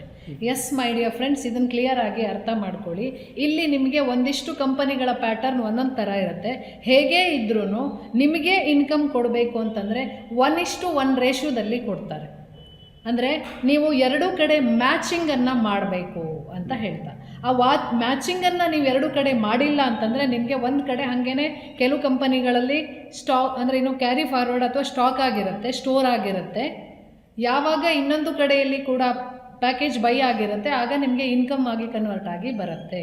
ಒಂದು ಪ್ಯಾಕೇಜ್ ಮೇಲೆ ಒಂದು ಕಂಪನಿಗೆ ಇಷ್ಟು ಅಂತ ಸೇವ್ ಆಗಿರುತ್ತೆ. ಫಾರ್ ಎಕ್ಸಾಂಪಲ್, ಒಂದು ವಿಂಗಲ್ಲಿ ಅಥವಾ ಒಂದು ಲೆಗ್ಗಲ್ಲಿ, ವಿಂಗ್ ಅಥವಾ ಲೆಗ್ ಅಥವಾ ಬ್ರಾಂಚ್ ಅಂತ ಹೇಳ್ಬೋದು, ಅಥವಾ ಕಮ್ಯುನಿಕೇಷನ್ ಅಥವಾ ಕಮ್ಯುನಿಟಿ ಅಂತ ಕೂಡ ಹೇಳ್ಬೋದು. ಈ ಒಂದು ಕಮ್ಯುನಿಟಿಯಲ್ಲಿ ಇನ್ವೆಸ್ಟ್ಮೆಂಟ್ ಆದಾಗ, ಅಂದರೆ ನೀವು ಪರ್ಚೇಸಿಂಗ್ ಅಮೌಂಟನ್ನು ಹಾಕಿದಾಗ, ಆ ಪರ್ಚೇಸಿಂಗ್ ಅಮೌಂಟ್ಗೆ ನಿಮಗೆ ಪ್ರತಿಯಾಗಿ ಕಂಪನಿ ಪ್ರಾಡಕ್ಟನ್ನು ಕೊಡುತ್ತೆ, ಇಲ್ಲ ಸರ್ವಿಸನ್ನು ಕೊಡುತ್ತೆ. ಆ ಸರ್ವಿಸ್ ಅವ್ರ ಪ್ರಾಡಕ್ಟನ್ನು ನೀವು ತಗೊಂಡಾಗ ಆ ಪ್ರಾಡಕ್ಟ್ ಮೇಲೆ ಅವ್ರ ಸರ್ವಿಸ್ ಮೇಲೆ ಕಂಪನಿ ಅದರ ಪ್ರಾಫಿಟನ್ನು ಇಟ್ಕೊಂಡು ನಿಮಗೆ ಕಮಿಷನನ್ನು ಕೊಡಬೇಕಿತ್ತು. ಎರಡೂ ಕಡೆ ಇನ್ವೆಸ್ಟ್ಮೆಂಟ್ ಆದಾಗ, ಎರಡೂ ಕಡೆ ಬೈ ಆರ್ ಪರ್ಚೇಸ್ ಆದಾಗ ಏನಾಯಿತು, ಇಲ್ಲಿ 500 ಉಳೀತು, ಇಲ್ಲಿ 500 ಉಳೀತು ಅಂದಾಗ ಮಾತ್ರ ನಿಮಗೆ ಇಷ್ಟನ್ನು ಕೊಡ್ತೀನಿ ಅನ್ನೋ ಕಮಿಟ್ಮೆಂಟಲ್ಲೇ ನಿಮಗೆ ಸಿಗ್ನೇಚರ್ ಹಾಕ್ಕೊಡತ್ತೆ. ಸೊ ಕ್ಲಿಯರ್ ಆಯಿತು ಅಂತ ಅಂದ್ಕೊಳ್ತೀನಿ. 1:1 ಮ್ಯಾಚ್ ಆದಾಗ ಮಾತ್ರ ನಿಮಗೆ ಇನ್ಕಮನ್ನು ಕೊಡುತ್ತೆ. 100ನೇ ವ್ಯಕ್ತಿಗೆ ಕೊಡಬೇಕು ಅಂತಂದರೆ 100ನೇ ವ್ಯಕ್ತಿಯವರೆಗೂ ಅಂತಂದರೆ 100 ಪ್ಯಾಕೇಜ್ ಸೇಲ್ ಆಗಿರಬೇಕು. 100 ಅಂತಂದರೆ 200 ಪ್ಯಾಕೇಜ್ ಎರಡು ಕಮ್ಯುನಿಟಿಯಿಂದ ಸೇಲ್ ಆದಾಗ ಮಾತ್ರ 100 ಪೀಪಲ್ಸ್ವರೆಗೂ ಕಂಪನಿ ಪೇಮೆಂಟನ್ನು ಕೊಡುತ್ತೆ. ಇಲ್ಲ ಅಂದರೆ ಕಂಪನಿ ಕೊಡಲ್ಲ. ಹಾಗೆ ಕೊಡೋಕ್ಕೆ ಯಾವ ಕಂಪನಿಯೂ ಸಾಧ್ಯ ಇಲ್ಲ, ಕೊಡೋದು ಇಲ್ಲ. ಕ್ಲಿಯರ್ ಆಗಿದೆ ಅಂತ ಅಂದ್ಕೊಡ್ತೀನಿ. ಓಕೆ, ಈ ಒಂದು ಪ್ರಶ್ನೆಗೆ ಉತ್ತರನ ಪೇಪರ್ ಮೇಲೆ ಕೊಟ್ಟಿದ್ರೆ ನೀವು ಹೇಳಿದಂಗೆ ಡೆಮೋ ಕೊಟ್ಟರೆ ಮಾತ್ರ ಕ್ಲಿಯರ್ ಆಗುತ್ತೆ. ಬಟ್ ಆದ್ರೂ ಓಕೆ, ತುಂಬಾ ಜನ ಒಂದು ಲೆವೆಲ್ಗೆ ನನಗೂ ಅರ್ಥ ಆಯಿತು. ಓಕೆ, ನಾವು ಇನ್ನೊಂದು ಮಾಡ್ಬೋದು. ವೀಕ್ಷಕರೇ, ನಿಮಗೆಲ್ಲ ಇದ್ರ ಮೇಲೆ ಸ್ವಲ್ಪ ಡೀಟೇಲ್ ಆಗಿ ಎಕ್ಸ್ಪ್ಲನೇಷನ್ ಏನಾದರೂ ಬೇಕು ಅಂತ ಅನಿಸಿದ್ರೆ ನನ್ನ ಕನ್ಸಲ್ಟ್ ಮಾಡಿ, ಇಲ್ಲ ಈ ವಿಡಿಯೋ ಕೆಳಗಡೆ ಕಮೆಂಟ್ ಮಾಡಿ, ನಾನು ಅವ್ರ ಜೊತೆ ನಿಮ್ಮನ್ನು ಕನೆಕ್ಟ್ ಮಾಡ್ತೀನಿ. ಎಸ್, ಖಂಡಿತ. ಓಕೆ. ಯಾರಾದರೂ ಇದರಲ್ಲಿ ತಮ್ಮ ಕರಿಯರ್ನ ಶುರು ಮಾಡಬೇಕು ಅಂತ ಅಂದ್ಕೊಂಡ್ರೆ ಎಷ್ಟು ದಿನದಲ್ಲಿ ಅಥವಾ ಎಷ್ಟು ತಿಂಗಳುಗಳಲ್ಲಿ ಅವ್ರು ಸಂಪಾದನೆ ಮಾಡೋದಕ್ಕೆ ಶುರು ಮಾಡ್ಬೋದು ಅಂತ ಹೇಳೋದು? Yes, okay, very nice question. Actually ಇದು ಈ ಫೀಲ್ಡಲ್ಲಿ ಬರೋರಿಗೆಲ್ರಿಗೂ ಇದೊಂದು ಡೌಟ್ ಇರುತ್ತೆ, ನಾನು ಎಷ್ಟು ಬೇಗ ಇನ್ಕಮ್ ತೊಗೊಳಕ್ಕೆ ಸಾಧ್ಯ ಆಗುತ್ತೆ ಅಂತ. ಈ ಫೀಲ್ಡ್ಗೆ ಬಂದವ್ರದ್ದು ಸ್ಕಿಲ್ ಹೇಗಿರುತ್ತೆ, ಅವರು ಎಷ್ಟು ಬೇಗ ಈ ಫೀಲ್ಡನ್ನು ಅರ್ಥ ಮಾಡ್ಕೋತಾರೆ, ಎಷ್ಟು ಸ್ಪೀಡಾಗಿ ಸ್ಟಾರ್ಟ್ ಮಾಡ್ತಾರೆ ಅನ್ನೋದ್ರ ಮೇಲೆ ಅವರು 1 ತಿಂಗಳ ಜಸ್ಟ್ ಜಾಯಿನ್ ಆಗಿ 1 ತಿಂಗಳಿಂದನೂ ತೊಗೊಳ್ಬೋದು. ಅದು ಒಂದು ಕನ್ಸಿಸ್ಟೆನ್ಸಿ ಆಗಿ ರನ್ ಆಗೋಕ್ಕೆ 1 ತಿಂಗಳಿಂದ 2 ತಿಂಗಳ 3 ತಿಂಗಳ ಈ ಥರ ಅದು ಜಾಸ್ತಿ ಆಗ್ತಾನೆ ಹೋಗುತ್ತೆ, ಬಿಟ್ಟರೆ ಕಡಿಮೆ ಅಂತೂ ಆಗಲ್ಲ. ಸೊ ನಾವು ಹೇಗೆ ತೊಗೊಳ್ಬೋದು ಅಂತಂದರೆ, ಜಾಯಿನ್ ಆಗಿರುವಂತಹ ಫಸ್ಟ್ ಮಂತಿಂದನೇ ಇನ್ಕಮನ್ನು ತಗೋಬೋದು ಅಂತ ಹೇಳ್ಬೋದು. ಓಕೆ, ಅಂದರೆ ತುಂಬ ಫಾಸ್ಟಾಗಿಯೇ ಇದರಲ್ಲಿ ಸಂಪಾದನೆ ಮಾಡೋದು? ಎಸ್, ಖಂಡಿತವಾಗ್ಲೂ ಸಾಧ್ಯ ಆಗುತ್ತೆ. Depends their skill. Yes. Network ಮಾರ್ಕೆಟಿಂಗ್ನ ಕರಿಯರಾಗಿ ಶುರು ಮಾಡಬೇಕು ಅಂತಂದರೆ ಅಥವಾ ಬಿಸ್ನೆಸ್ಸಾಗಿ ಶುರು ಮಾಡಬೇಕು ಅಂತಂದರೆ ಯಾರಿಗೇ ಆಗಲಿ ಒಂದು ಬಂಡವಾಳ ಅಂತ ಬೇಕಾದರೆ ಅದು ಎಷ್ಟು ಬೇಕಾಗುತ್ತೆ? Very beautiful question. ಆ್ಯಕ್ಚುಲಿ ಇವತ್ತು ಯಾವುದಾದ್ರೂ ಒಂದು ಸೆಕ್ಟರಲ್ಲಿ ನಾವು ಸಕ್ಸಸ್ ಆಗಬೇಕು, ರೀಚ್ ಆಗಬೇಕು, ಫೇಮಸ್ ಆಗಬೇಕು ಅಂತ ಅಂದರೆ ಕೋಟಿ ಬಂಡವಾಳ ಹಾಕಬೇಕು. ಕೋಟಿ ಕೋಟಿ ಬಂಡವಾಳ ಹಾಕಿದಾಗ ಲಕ್ಷದಲ್ಲಿ ನಾವು ರಿಟರ್ನ್ಸ್ ತೊಗೊಳ್ತೀವಿ. ಅದಕ್ಕೆ ಕೂಡ ಡೆಡಿಕೇಟೆಡ್ ಆಗಿ ವರ್ಕ್ ಮಾಡಬೇಕಾಗತ್ತೆ. But direct selling or network marketing ಅಂತ ಬಂದಾಗ ಝೀರೋ ಇನ್ವೆಸ್ಟ್ಮೆಂಟಿಂದ ನಾವು ಕೋಟಿ ಕೋಟಿ ಅರ್ನ್ ಮಾಡೋಕ್ಕಿರುವಂತಹ ಒಂದು ವೆರಿ ಬ್ಯೂಟಿಫುಲ್ ಆದಂತಹ ಅವಕಾಶ ಅಂತ ಹೇಳೋಕ್ಕೆ ಇಷ್ಟಪಡ್ತೀನಿ. ನಾನು ಇನ್ನೊಮ್ಮೆ ಇದನ್ನು ರಿಪೀಟ್ ಮಾಡ್ತೀನಿ. ಯಾಕೆ ಅಂತಂದರೆ ತುಂಬ ಜನಕ್ಕೆ network marketing or direct selling ಅಂದರೆ ತುಂಬಾ ನೆಗೆಟಿವ್ ಶೇಡ್ಸ್ ಇದೆ. ಆ ನೆಗೆಟಿವ್ ಶೇಡ್ಸನ್ನು ಪಕ್ಕಕ್ಕಿಟ್ಟು ನೋಡಿ ಅಥವಾ ಎದುರಿಗಿಟ್ಟೇ ನೋಡಿ, ನೀವು ಯಾವುದೇ ಬಿಸ್ನೆಸ್ಸನ್ನು ಸ್ಟಾರ್ಟ್ ಮಾಡಬೇಕು ಅಂತಂದ್ರೂ ಕೋಟಿ ಕೋಟಿ ಇನ್ವೆಸ್ಟ್ಮೆಂಟ್ ಮಾಡಬೇಕು. ಬೇಡ ಹೋಗಲಿ, ತಳ್ಳೋ ಗಾಡಿಯವನು ಒಂದು ತರಕಾರಿ ಇಟ್ಕೊಂಡು ಬರ್ತಾನೆ ಅಂತಂದ್ರೂ ಒಂದು ದಿವಸಕ್ಕೆ ಅವನು ಆ ತಳ್ಳೋ ಗಾಡಿನಲ್ಲಿ 25,000 to 30,000 ತರಕಾರಿನ ಅಥವಾ ವೆಜಿಟೇಬಲನ್ನು ಇಟ್ಕೊಂಡು ಬರ್ತಾನೆ. ಅದು ಸೇಲ್ ಆಗುತ್ತೆ ಅನ್ನೋ ಗ್ಯಾರಂಟಿ ಇರಲ್ಲ. ಇಲ್ಲಿ ಝೀರೋ ಇನ್ವೆಸ್ಟ್ಮೆಂಟಲ್ಲಿ ಯಾರೂ ಕೂಡ ಇಲ್ಲಿ ಬಿಗ್ ಫೇಮಸ್ ರಿಚ್ ಎಲ್ಲ ಆಗ್ಬೋದು. ಒಳ್ಳೆ ಅವಕಾಶ ಅಂತ ಹೇಳೋಕ್ಕೆ ಇಷ್ಟಪಡ್ತೀನಿ. ಝೀರೋ ಇನ್ವೆಸ್ಟ್ಮೆಂಟಿಂದನೇ ಈ ಒಂದು ಕಾನ್ಸೆಪ್ಟನ್ನು ಸ್ಟಾರ್ಟ್ ಮಾಡ್ಬೋದು. ಎಸ್, ಪ್ರತಿಯೊಂದು ಬಿಸ್ನೆಸ್ ಒಂದೊಂದು ಲೈಫ್ ಸ್ಕಿಲ್ನ ಕಲಿಸುತ್ತೆ. ಎಸ್, ಯಾಕಂದರೆ ಜೀವನದಲ್ಲಿ ಮುಂದೆ ಹೋಗಬೇಕು ಅಂದರೆ ಅದೇ ಅವ್ರನ್ನ ನಡೆಸುತ್ತೆ. ಸೊ ಇವಾಗ ನೆಟ್ವರ್ಕ್ ಮಾರ್ಕೆಟಿಂಗ್ ಅಂತ ತೊಗೊಂಡಾಗ ಅದನ್ನು ಕರಿಯರ್ ಅಂತ ಆಯ್ಕೆ ಮಾಡಿಕೊಂಡ್ರೆ ಯಾವ ಒಂದು ಜೀವನ ಕಲೆ ಅಥವಾ ಲೈಫ್ ಸ್ಕಿಲ್ ಈ ಒಂದು ಡೊಮೇನ್ ಕಲಿಸ್ಕೊಡುತ್ತೆ ಅಂತ ನಿಮ್ಗೆ ಅನ್ಸುತ್ತೆ? ನಿಜವಾಗ್ಲೂ ಖುಷಿ ಆಯಿತು. ಈ ಪ್ರಶ್ನೆ ಕೇಳ್ತೀರಾ ಅಥವಾ ಕೇಳಲ್ವಾ ಅಂತ ಒಂದು ಡೌಟ್ ಇತ್ತು. ತುಂಬ ಚೆನ್ನಾಗಿರೋ ಪ್ರಶ್ನೆನ ಆಯ್ಕೆ ಮಾಡ್ಕೊಂಡಿದ್ದೀರಿ. ಆ್ಯಕ್ಚುಲಿ ಇಲ್ಲಿ ನಮಗೆ ಟೋಟಲ್ ಆಗಿ ಬದುಕಿನ ಎಲ್ಲ ಆಯಾಮವನ್ನು ಕಲಿಸುತ್ತೆ. ಹೇಳಬೇಕು ಅಂತಂದರೆ ಇಲ್ಲಿ ಯಾರು ಬರ್ತಾರೆ ಅಂತಂದರೆ ಬರ್ನಿಂಗ್ ಡಿಸೈರ್ ಇರೋರು ಇರ್ತಾರೆ, ಅನ್ಎಜುಕೇಟೆಡ್ ಇರ್ತಾರೆ, ಅನ್ಎಂಪ್ಲಾಯ್ಮೆಂಟ್ ಇರೋರು ಇರ್ತಾರೆ, ತುಂಬ ಕ್ವಾಲಿಟಿ ಇರೋರು, ತುಂಬ ಕ್ವಾಲಿಫಿಕೇಷನ್ ಇರೋರು ಈ ಒಂದು ಫೀಲ್ಡ್ ಬಗ್ಗೆ ತುಂಬ ಹೆಸಿಟೇಷನ್ ಇಟ್ಕೊಂಡಿರ್ತಾರೆ. ಸೊ ನಾನು ಏನು ಹೇಳೋಕ್ಕೆ ಇಷ್ಟಪಡ್ತೀನಿ ಅಂತಂದರೆ, ಯಾರಿಗೆ ಆಗಿರಲಿ, ಎಜುಕೇಷನ್ ಇರಲಿ, ಯಾವುದೇ ಇರಲಿ, ಯಾವುದೇ ಸೆಕ್ಟರಲ್ಲಿರಲಿ, ಅವರಿಗೆ ಅವರು ಮಾಡುವಂತಹ ಒಂದು ಕೆಲಸದ ಬಗ್ಗೆ ಮಾತ್ರ ಗೊತ್ತಿರುತ್ತೆ ಹೊರತು 360 ಡಿಗ್ರಿ ಆ್ಯಂಗಲಲ್ಲಿ ಏನೂ ಗೊತ್ತಿರಲ್ಲ. ಬದುಕು ಅಂತ ಬಂದಾಗ ಈ 360 ಡಿಗ್ರಿ ಆ್ಯಂಗಲಲ್ಲೂ ಗೊತ್ತಿರಬೇಕಾಗತ್ತೆ. ಈ 360 ಡಿಗ್ರಿ ಆ್ಯಂಗಲನ್ನು ಎಲ್ಲ ಮುಖದ ಎಲ್ಲ ಆಯಾಮವನ್ನು ಪರಿಚಯಿಸಿ ಕೊಡುವಂತಹ ಏಕಮೇವ ವೇದಿಕೆ ಅಂತಂದರೆ ಇದು ಡೈರೆಕ್ಟ್ ಸೆಲ್ಲಿಂಗ್ ಇಂಡಸ್ಟ್ರಿ ಅಂತ ಹೇಳೋಕ್ಕೆ ಇಷ್ಟಪಡ್ತೀನಿ. ನಾವು ಇಲ್ಲಿ ಒಂದಿಷ್ಟು ವರ್ಷಗಳನ್ನು ಸವೆಸಿದ್ದೀವಿ ಅಥವಾ ಎಕ್ಸ್ಪೀರಿಯನ್ಸ್ ತೊಗೊಂಡಿದ್ದೀವಿ ಅಂತಂದರೆ, ಇನ್ ದ ಸೆನ್ಸ್ ಡೈರೆಕ್ಟ್ ಸೆಲ್ಲಿಂಗಲ್ಲಿ ಒಂದಿಷ್ಟು ವರ್ಷವನ್ನು ನಾವು ಎಕ್ಸ್ಪೀರಿಯನ್ಸ್ ಆಗಿ ತೊಗೊಂಡಿದ್ದೀವಿ, ಕೆಲಸ ಮಾಡಿದ್ದೀವಿ ಅಂತಂದರೆ ನಿಮಗೆ ಯಾವುದೇ ಕ್ಷೇತ್ರಕ್ಕೆ ಹೋದ್ರೂ ಎಕ್ಸ್ಪೀರಿಯನ್ಸ್ ಬರುತ್ತೆ. ಲೈಫ್ ಸ್ಕಿಲ್ ಅಂತ ಏನು ಹೇಳ್ತೀವಿ, ಕಮ್ಯುನಿಕೇಷನ್ ಸ್ಕಿಲ್ಸ್ ಇರ್ಬೋದು, ಜನರ ಜೊತೆ ಹೆಂಗೆ ಇರಬೇಕು, ಹೆಂಗೆ ಬಿಹೇವ್ ಮಾಡಬೇಕು, ಬದುಕು ಹೆಂಗಿರುತ್ತೆ, ಯಾವ್ಯಾವ ಥರ ಕಷ್ಟಪಡ್ತಿದ್ದಾರೆ, ಎಲ್ಲ ಮುಖಗಳು ಗೊತ್ತಾಗ್ತಾ ಹೋಗುತ್ತೆ. ಸೊ ಒನ್ ಆ್ಯಂಡ್ ಓನ್ಲಿ ವೇದಿಕೆ ಅಂತ ಹೇಳೋಕ್ಕೆ ಇಷ್ಟಪಡ್ತೀನಿ. ಬದುಕಿನ ಎಲ್ಲ ಆಯಾಮಗಳ ಪರಿಚಯವೂ ಆಗುತ್ತೆ. Very nice. Yes, network marketing ಬಗ್ಗೆ ಏನೂ ಗೊತ್ತಿಲ್ಲದೆ ಇರೋರು ಇನ್ ಕೇಸ್ ಜಾಯಿನ್ ಆದರು ಅಂದ್ಕೊಳ್ಳಿ, ಅವ್ರಿಗೆ ಬೇಕಾಗಿರುವಂಥ ಮಾಹಿತಿ, ಟ್ರೈನಿಂಗ್ ಇದನ್ನೆಲ್ಲ ತೊಗೊಳೋದಕ್ಕೆ ಅವ್ರ ಹತ್ರ ದುಡ್ಡು ಇರಲ್ಲ. ಸೊ ಅಂಥವ್ರು ಏನು ಮಾಡಬೇಕು? ಖಂಡಿತ ಇದೊಂದು ಫಂಡಮೆಂಟಲ್ ಕ್ವಶನ್ ಅಂತ ಹೇಳೋಕ್ಕೆ ಇಷ್ಟಪಡ್ತೀನಿ. ಯಾಕಂದರೆ ಇಲ್ಲಿ ಬರೋರು ದುಡ್ಡಿಲ್ಲದೆ ಇರೋರೆ. ಈ ಸಮುದ್ರ ಅಂತ ಹೇಳ್ತೀನಿ. ನೆಟ್ವರ್ಕ್ ಮಾರ್ಕೆಟಿಂಗ್ ಅನ್ನೋದು ಒಂದು ದೊಡ್ಡ ಸಮುದ್ರ. ಈ ಸಮುದ್ರಕ್ಕೆ ಬರೋರು ಆ್ಯಕ್ಚುಲಿ ಈ ದುಡ್ಡಿಲ್ಲ, ನಾನು ಸಮುದ್ರದಿಂದ ಏನಾದರೂ ಎತ್ಕೊಂಡು ಹೋಗಬೇಕು ಅಂತಲೇ ಬಂದಿರ್ತಾರೆ. ಸೊ ಏನಾಗುತ್ತೆ ಇಲ್ಲಿ ಅಂತಂದರೆ, ಒಂದಿಷ್ಟು ಸ್ಟ್ರಗ್ಲಿಂಗನ್ನು ಮಾಡಲೇಬೇಕು. ಅದು ಯಾವುದೇ ಫೀಲ್ಡ್ಗೆ ಹೋದರೂ ಮಾಡಬೇಕು. ಯಾವ ಸ್ಟ್ರಗಲಿಂಗ್ ಅಂತಂದರೆ ನಾವಿಲ್ಲಿ ಕಲಿಬೇಕು. ಇಲ್ಲಿ ಕಲಿಯೋಕ್ಕೆ ಏನು ಪ್ಲ್ಯಾಟ್ಫಾರ್ಮ್ ಇದೆ ಅಂತಂದರೆ, ಇಲ್ಲಿ ಡೈರೆಕ್ಟ್ ಸೆಲ್ಲಿಂಗಲ್ಲಿ ನಿಮಗೆ ನಿಮ್ಮದೇ ಆದಂತಹ ಒಂದು ವರ್ಚಸ್ಸನ್ನು ಕ್ರಿಯೇಟ್ ಮಾಡ್ಕೋಬೇಕು ಅನ್ನೋದಿಲ್ಲ. ನಿಮ್ಮ ಅಪ್ಲೈನ್ಸ್ಗಳು ಅಥವಾ ನಿಮಗೆ ಯಾರು ಈ ಒಂದು ಇಂಡಸ್ಟ್ರಿಯ ಪರಿಚಯ ಮಾಡಿಕೊಡ್ತಾರೋ ಅವರು ಏನು ಹೇಳ್ತಾರೆ ಅದನ್ನು ಕೇಳಿದ್ರೆ ಸಾಕು. ಅದೇ ಲರ್ನಿಂಗ್. ಆರಾಮಾಗಿ ದುಡ್ಡು ಮಾಡ್ಕೊಂಡು ಹೋಗ್ಬೋದು. ವೆರಿ ಈಸಿ ಇದೆ ಮೇಡಮ್. ಯಾವುದೇ ಬಿಸ್ನೆಸ್ಸಲ್ಲಿ ಸಕ್ಸಸ್ ಇರಬೇಕು ಅಂದರೆ ಒಂದು ಪರ್ಟಿಕ್ಯುಲರ್ ಮೈಂಡ್ಸೆಟ್ ಬೇಕು. ಎಸ್. ಸೊ ಈಗ ನೆಟ್ವರ್ಕ್ ಮಾರ್ಕೆಟಿಂಗ್ ಅಂತ ಬಂದಾಗ ಇದರಲ್ಲಿ ಸಕ್ಸಸ್ ಪಡ್ಕೋಬೇಕು ಅಂದರೆ ಯಾವ ಥರದ ಮೈಂಡ್ಸೆಟ್ ಇರಬೇಕು ಅಂತ ನೀವು ಹೇಳೋದಕ್ಕೆ ಇಷ್ಟಪಡ್ತೀರಿ? ಎಸ್, ಯಾಕೆ ಈ ಪ್ರಶ್ನೆ ಬರುತ್ತೆ ಅಂತಂದರೆ, ನಿಜವಾಗ್ಲೂ ಖುಷಿ ಆಯಿತು ಈ ಪ್ರಶ್ನೆ. ಯಾಕಂದರೆ ದಿನ ಬೆಳಗಾದರೆ ಹಲವಾರು ಡೈರೆಕ್ಟ್ ಸೆಲ್ಲಿಂಗ್ ಕಂಪನಿಗಳು ಹುಟ್ಕೊಳ್ಳುತ್ತೆ. ಒಂದು ವಿಚಾರವನ್ನು ನಾವಿಲ್ಲಿ ಸ್ಪಷ್ಟವಾಗಿ ಅರ್ಥ ಮಾಡ್ಕೋಬೇಕು. ಜಗತ್ತಿನಾದ್ಯಂತ 180 ದೇಶಗಳಲ್ಲಿ, ಸ್ವಾವಲಂಬಿಯಾಗಿರುವಂತಹ ದೇಶಗಳಲ್ಲಿ ಪ್ರತಿಯೊಬ್ಬ ನಾಗರಿಕ ಏನು ಮಾಡ್ತಾನೆ ಅಂತಂದರೆ ಡೈರೆಕ್ಟ್ ಸೆಲ್ಲಿಂಗಲ್ಲಿ ಇದ್ದಾನೆ.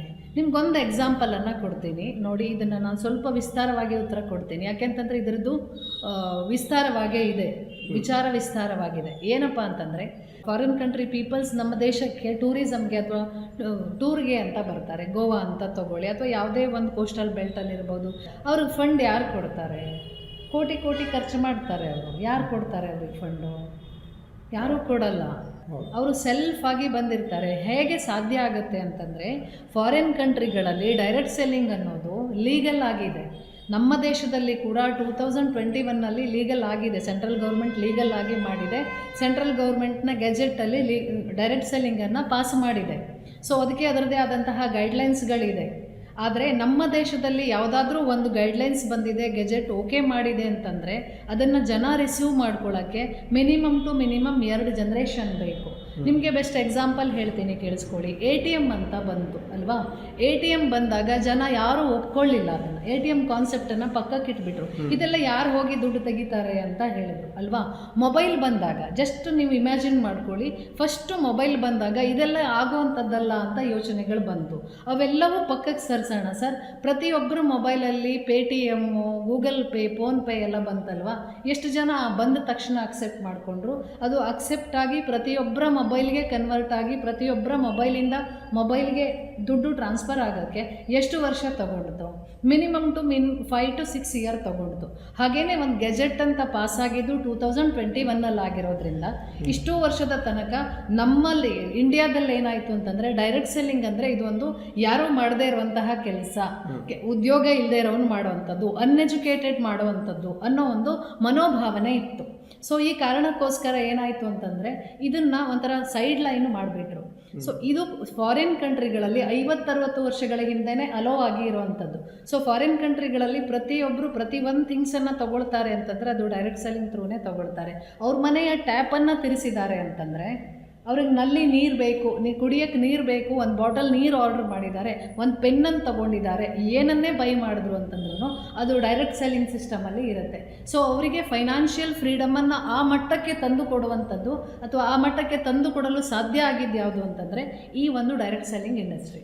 ಸೊ ಇದ್ರದ್ದು ಪೊಟೆನ್ಷಿಯಲ್ ಏನು ಅಂತಂದರೆ 1:2, 2:4, 4:8, 8:16 ಈ ಥರ ಮಲ್ಟಿಪ್ಲಿಕೇಶನ್ ಆಗ್ತಾ ಹೋಗುತ್ತೆ. ಸೊ ಇಮ್ಮಿಡಿಯೇಟಾಗಿ ವೆರಿ ಸೂನಾಗಿ ಇಡೀ ವರ್ಲ್ಡ್ ವೈಡ್ ಕವರ್ ಮಾಡುವಂತಹ ಒನ್ ಆ್ಯಂಡ್ ಓನ್ಲಿ ಸೆಕ್ಟರ್ ಅಂದರೆ ಡೈರೆಕ್ಟ್ ಸೆಲ್ಲಿಂಗ್ ಇಂಡಸ್ಟ್ರಿ.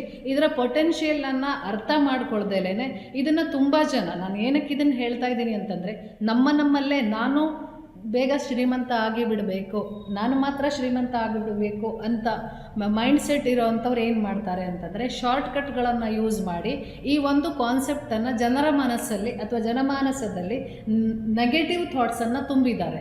ನಾವೇನು ನೋಡ್ತೀವಿ ಅಂತಂದರೆ, ಹಿಂದೆ ನೋಡಿ ಬದುಕನ್ನು ಕಲ್ತ್ಕೊಳ್ತೀವಿ, ಅರ್ಥ ಮಾಡ್ಕೊಳ್ತೀವಿ ಅಲ್ವಾ?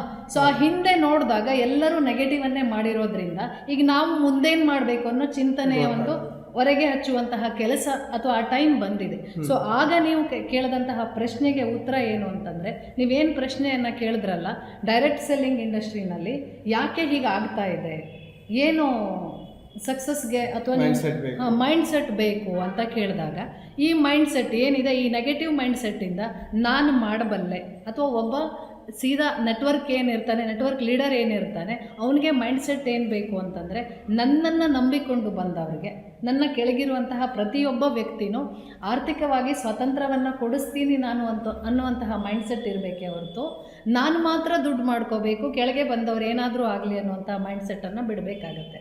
ಸೊ ಇಲ್ಲಿ ಆ ಮೈಂಡ್ಸೆಟ್ ಬರಬೇಕು ಅಂತಂದರೆ ಒಂದಿಷ್ಟಾದರೂ ಪ್ರಬುದ್ಧತೆ ಆ ವ್ಯಕ್ತಿಗೆ ಇರಬೇಕಾಗತ್ತೆ. ಅಂತಹ ಲೀಡರ್ಶಿಪ್ ಕ್ವಾಲಿಟಿಯನ್ನು ನೋಡಿದಾಗ ಅಥವಾ ಅಂತಹ ಲೀಡರ್ಶಿಪ್ ಕ್ವಾಲಿಟಿ ನಿಮಗೆ ಸಿಕ್ಕಿದೆ ಅಂತಂದರೆ ನೀವು ಯು ವಿಲ್ ಡೆಫಿನೆಟ್ಲಿ ವಿನ್ ಅಂತ ನಾನು ಹೇಳೋಕ್ಕೆ ಇಷ್ಟಪಡ್ತೀನಿ.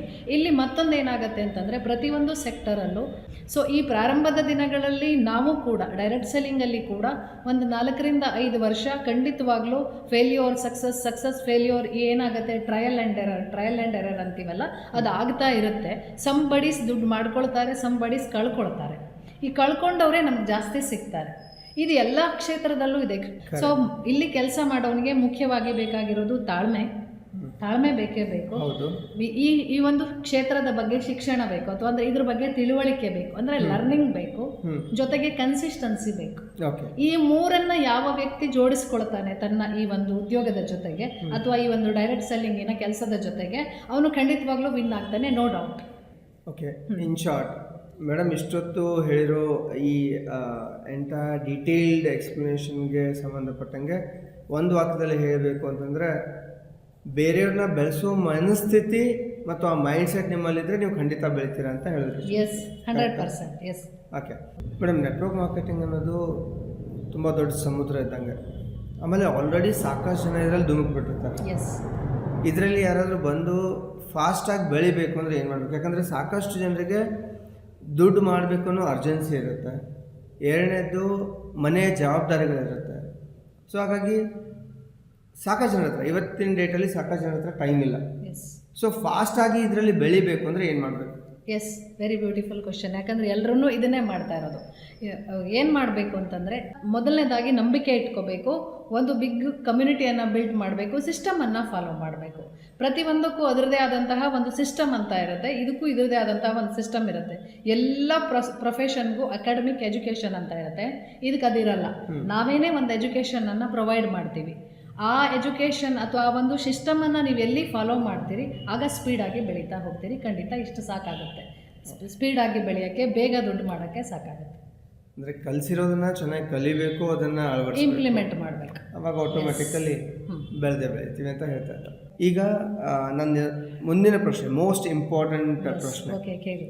ನೆಟ್ವರ್ಕ್ ಮಾರ್ಕೆಟಿಂಗ್ನ ನಂಬಿಕೊಂಡು ಬಂಧು ಬಳಗ, ಫ್ಯಾಮಿಲಿಯವರು, ಫ್ರೆಂಡ್ಸ್ ಹತ್ರ ಸಾಲ ಮಾಡಿ ಏನೇನೋ ಮಾರಿ ಬಂದು ಹುಚ್ಚರ ಥರ ಅಲ್ದಾಡ್ತಾ ಇದ್ದಾರೆ ಸಾಕಷ್ಟು ಜನ.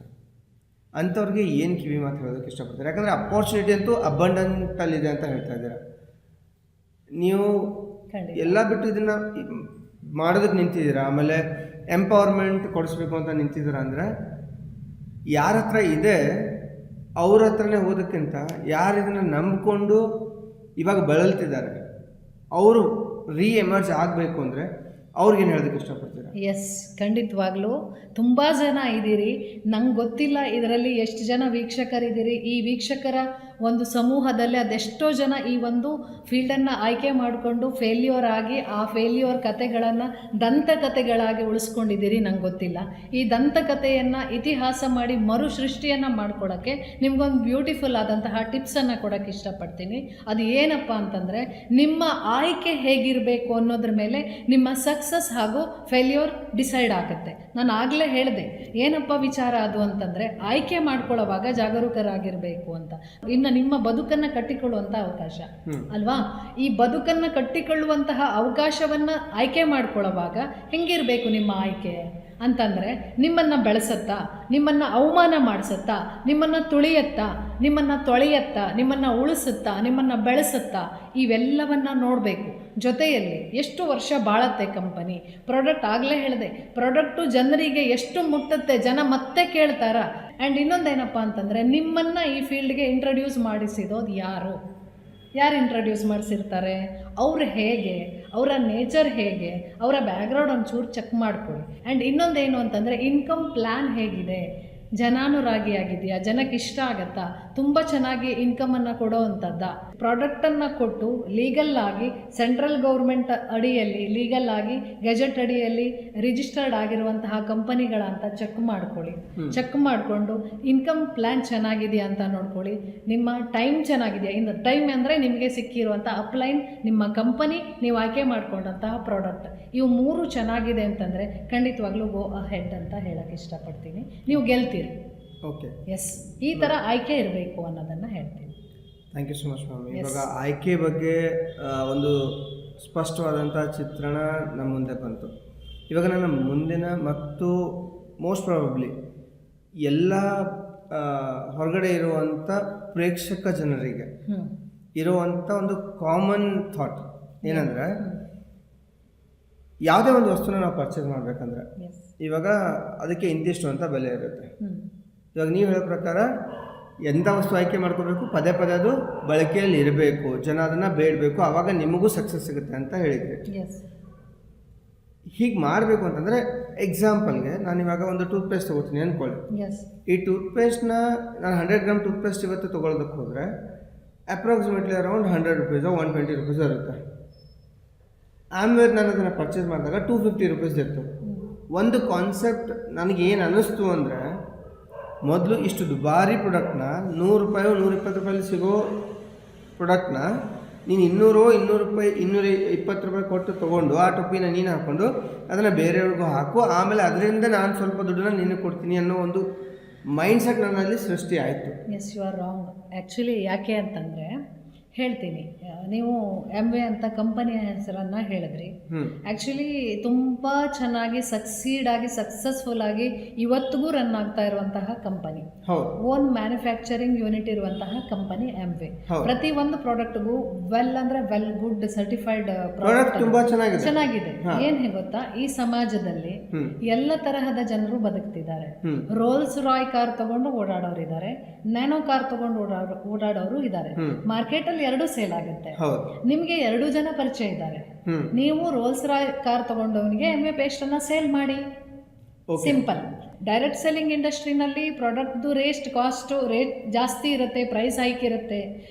ಯಾಕಿರುತ್ತೆ ಅಂತಂದರೆ ತುಂಬ ಕಂಪನಿಗಳು ಕೆಮಿಕಲ್ ರಹಿತ ಕಂಪನಿಗಳು ಡೈರೆಕ್ಟ್ ಸೆಲ್ಲಿಂಗ್ ಕಂಪನಿಯಲ್ಲಿ ಕೆಮಿಕಲ್ ರಹಿತ ಪ್ರಾಡಕ್ಟನ್ನು ಕೊಡ್ತವೆ. ಸೊ ಇವತ್ತೇನಾಗಿದೆ ಅಂತಂದರೆ ನಮಗೆ ಕೆಮಿಕಲ್ ಮುಕ್ತ ಪ್ರಾಡಕ್ಟೇ ಸಿಗೋದಿಲ್ಲ. ಹಂಗಿರೋವಾಗ ನಮ್ಮ ಆರೋಗ್ಯವನ್ನು ನೋಡ್ಕೊಳ್ತಾ, ನಮ್ಮ ಫಿನಾನ್ಷಿಯಲ್ ಸೆಗ್ಮೆಂಟನ್ನು ಕೂಡ ಸ್ಟ್ರಾಂಗ್ ಮಾಡ್ತಾ, ಎರಡೂ ವೇದಿಕೆಯನ್ನು ಒಟ್ಟಿಗೆ ಯೂಸ್ ಮಾಡ್ಕೊಳ್ಳೋಕ್ಕಿರುವಂತಹ ಪ್ಲಾಟ್ಫಾರ್ಮ್ ಇದು. ಸೊ ಟೊಪ್ಪಿ ಅಂತ ಹೇಳಕ್ ಆಗೋದಿಲ್ಲ. ಯಾಕೆ ಟೊಪ್ಪಿ ಅಂತ ಹೇಳಕ್ ಆಗೋದಿಲ್ಲ ಅಂತಂದ್ರೆ, ಈ ಕಾನ್ಸೆಪ್ಟನ್ನು ಅಥವಾ ಈ ಪ್ಲಾಟ್ಫಾರ್ಮನ್ನು ಕ್ಲಿಯರ್ ಆಗಿ ಅರ್ಥ ಮಾಡ್ಕೊಂಡವನು ತಾನು ಬೆಳೀತಾ, ತಾನು ತನ್ನ ಹೆಲ್ತನ್ನು ಸರಿ ಮಾಡ್ಕೊಳ್ತಾ, ಒಂದು ಸ್ಟ್ಯಾಂಡರ್ಡ್ A ಕ್ಲಾಸ್ ಸ್ಟ್ಯಾಂಡರ್ಡಲ್ಲಿ ಬದುಕ್ತಾ, ಇನ್ನೊಬ್ಬನನ್ನು ಆ ಮಾನದಂಡಕ್ಕೆ ಅಥವಾ ಆ ಒಂದು ಕ್ಯಾಟಗರಿಗೆ ಕರ್ಕೊಂಡು ಬರೋಕ್ಕಿರುವಂತಹ ಬ್ಯೂಟಿಫುಲ್ ಅಪಾರ್ಚುನಿಟಿ ಇದು. Thank you so much. ಈ ಒಂದು ಆನ್ಸರಿಂದ ನನ್ನ ಒಂದು ಮಿಸ್ಕನ್ಸೆಪ್ಷನ್ ಕ್ಲಿಯರ್ ಆಯಿತು. ಆಮೇಲೆ ನೀವು ಕ್ವಾಲಿಟಿ ಬಗ್ಗೆ ಮಾತಾಡಿದಾಗ ಅಫ್ಕೋರ್ಸ್ ನಾನು ಅದನ್ನು ಯೂಸ್ ಮಾಡಿದ್ದೀನಿ. The quality was best. Very good. Okay. ಆಮೇಲೆ ಇನ್ನೊಂದೇನು ಎಕ್ಸ್ಪೀರಿಯೆನ್ಸ್ ಆಯಿತು ಅಂದರೆ, ನಾನು ಮೊದಲು ಪರ್ಚೇಸ್ ಮಾಡ್ತಾ ಇರುವಂಥ ಟೂತ್ಪೇಸ್ಟ್ ಎಷ್ಟು ಬೇಗ ಖಾಲಿ ಆಗ್ತಿತ್ತು ಅದು ಅಷ್ಟು ಬೇಗ ಖಾಲಿ ಆಗ್ತಿರ್ಲಿಲ್ಲ. ವೀಕ್ಷಕರೇ, ಈ ಎಕ್ಸ್ಪ್ಲನೇಷನಿಂದ ನನಗೆ ಅರ್ಥ ಆಗಿರೋ ಒಂದು ಇಂಪಾರ್ಟೆಂಟ್ ಮಾಹಿತಿ ಏನಂದರೆ, ನಾವು ಪ್ರಾಡಕ್ಟ್ ಯಾವತ್ತು ತೊಗೋತೀವಿ ಅನ್ನೋದು ಇಂಪಾರ್ಟೆಂಟ್ ಅಲ್ಲ, ಎಷ್ಟು ಕೊಟ್ಟಿದ್ದಕ್ಕೆ ನಮಗೆ ಎಷ್ಟರದ್ದು ಸಿಕ್ಕಿದೆ ಅನ್ನೋದು ಇಂಪಾರ್ಟೆಂಟ್ ಇದೆ ಅಂತ ನನಗೆ ಅನಿಸ್ತಾ ಇದೆ. ನಾನು 100 ರೂಪಾಯಿ ಕೊಟ್ಟು ನನಗೆ 50 ರೂಪಾಯಿದು ಸಿಗ್ತಾ ಇಲ್ಲ ಅಂದರೆ ಅದು ನನಗೆ ದುಬಾರಿ ಆಯಿತು. ನಾನು 200 ರೂಪಾಯಿ ಕೊಟ್ಟು ನನಗೆ 200 ರೂಪಾಯಿದು ಸಿಗ್ತಾ ಇದೆ ಅಂದರೆ ನಾನು ಪ್ರಾಫಿಟಲ್ಲಿದ್ದೀನಿ. ಯಾಕಂದರೆ ನಾನು ಕೊಟ್ಟ ದುಡ್ಡಿಗೆ ತಕ್ಕನಾದ ವಸ್ತು ನನಗೆ ಸಿಗ್ತಾ ಇದೆ, ಅದರ ಈಕ್ವಲ್ ಬೆನಿಫಿಟ್ಸ್ ನನಗೆ ಸಿಗ್ತಾ ಇದ್ದರೆ why not go for it. So ಈ ಒಂದು ಕಾನ್ಸೆಪ್ಟ್ ನನಗೆ ಇಲ್ಲಿ ಕ್ಲಿಯರ್ ಮಾಡಿದ್ದಕ್ಕೆ ತುಂಬ ಥ್ಯಾಂಕ್ಸ್ ಮ್ಯಾಮ್. ನನ್ನ ಮುಂದಿನ ಪ್ರಶ್ನೆ, ಈ ನೆಟ್ವರ್ಕ್ ಮಾರ್ಕೆಟಿಂಗ್ ಮತ್ತು ಟ್ರೆಡಿಷನಲ್ ಮಾರ್ಕೆಟಿಂಗ್ ಈ ಎರಡರ ಮಧ್ಯೆ ಇರುವಂಥ ವ್ಯತ್ಯಾಸ ಏನು?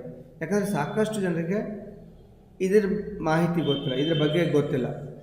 ಆಮೇಲೆ ಇವಾಗ ಜನ ಏನು ನಂಬ್ತಾರೆ ಅಂದರೆ, ಏನನ್ನ ಪ್ರತಿದಿನ ನೋಡ್ತಾರೆ ಅದನ್ನೇ ನಂಬ್ತಾರೆ. ಇವಾಗ ಪ್ರತಿದಿನ ನೋಡೋದು, ಬೆಳಗಾದರೆ ನೋಡೋದು ಡೈರೆಕ್ಟ್ ಇವಾಗ ಶಾಪ್ಸ್ಗಳನ್ನ ನೋಡ್ತಾರೆ.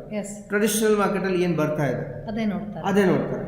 ಇವಾಗ ನೆಟ್ವರ್ಕ್ ಮಾರ್ಕೆಟಿಂಗ್ ಇರುವಂಥ ಯಾವ ಪ್ರಾಡಕ್ಟ್ ಕೂಡ ನಮಗೆ ಡೈರೆಕ್ಟಾಗಿ ನೋಡೋದಕ್ಕೆ ಸಿಗಲ್ಲ. ಸೊ ಇದೆರಡು ಹೆಂಗೆ ವರ್ಕ್ ಆಗುತ್ತೆ?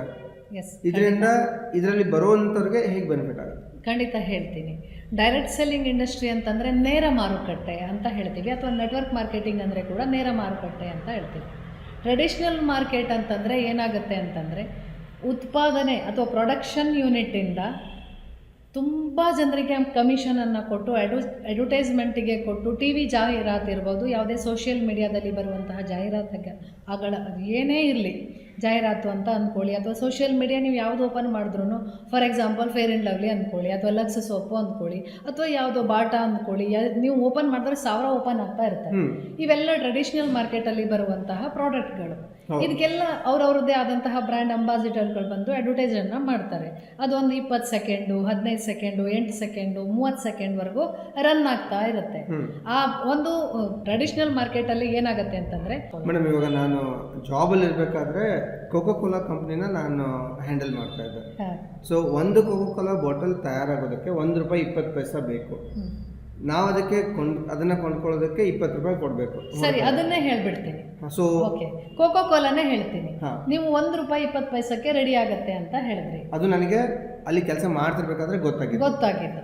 ಸೊ ಉಳಿದಿರುವಂತಹ ₹20ಯಲ್ಲಿ ₹18.80 ಯಾರು ಕೊಡ್ತಾ ಇದ್ದಾರೆ, ಎಲ್ಲೋ ಹೋಯ್ತು ಅದು ಅನ್ನೋ ಪ್ರಶ್ನೆ ಬಂದಾಗ ಯಾರ್ಯಾರಿಗೆ ಹೋಗುತ್ತೆ ಅಂತಂದರೆ, ಸ್ಟಾಕಿಸ್ಟ್ಗೆ, ಸೂಪರ್ ಸ್ಟಾಕಿಸ್ಟ್ಗೆ, C&F ಏಜೆಂಟ್ಗೆ, ಮಿಡಲ್ ಮ್ಯಾನ್ಗೆ, ಡಿಸ್ಟ್ರಿಬ್ಯೂಟರ್ಗೆ, ಏನು ರಿಟೇಲರ್ಗೆ, ಏಜೆಂಟ್ಗೆ, ಟಿವಿಲಿ ಬರೋ ಆ್ಯಡ್ಗೆ, ಪೇಪರಲ್ಲಿ ಬರೋ ಆ್ಯಡ್ಗೆ ಎಲ್ರಿಗೂ ಕೊಡಬೇಕು ನಾವೇ, ಯಾರು ಗ್ರಾಹಕ ಕೊಡಬೇಕು.